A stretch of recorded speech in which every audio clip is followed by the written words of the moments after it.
Diam-diam Sandra Dewi sudah di ruang pemeriksaan Kejagung, kenakan busana serba hitam.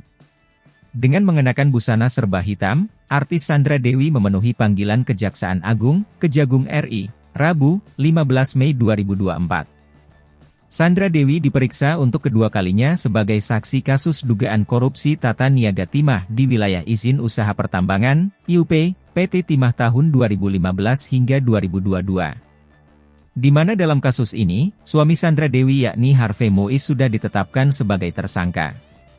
Kedatangan Sandra Dewi terkesan diam-diam dan tidak terpantau awak media. Ini berbeda dengan pemeriksaan pertama Sandra Dewi di Kejagung, Kamis, 4 April 2024. Kala itu kedatangannya melalui pintu depan biasa dan Sandra Dewi menyapa wartawan yang menunggunya. Saat itu, Sandra Dewi diperiksa selama lebih kurang 4,5 jam sejak pukul 9.25 WIB sampai pukul 14.15 waktu Indonesia Barat.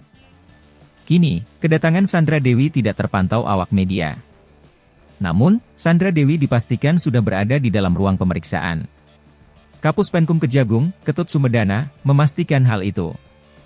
Ketut mengatakan Sandra Dewi tiba di Kejagung sekitar pukul 8 waktu Indonesia Barat. Namun, dia tak menjelaskan dari mana Sandra Dewi masuk ke gedung Kejagung untuk diperiksa. Berdasarkan foto arsip Kejagung, tampak Sandra mengenakan pakaian hitam. Sandra Dewi duduk di depan penyidik yang memakai seragam merah. Ia membawa sejumlah berkas yang sebagian diletakkannya di pangkuan kakinya. Sementara sebagian lagi di atas meja. Ini merupakan kedua kalinya Sandra Dewi diperiksa. Pada April 2024, Sandra Dewi juga diperiksa sebagai saksi.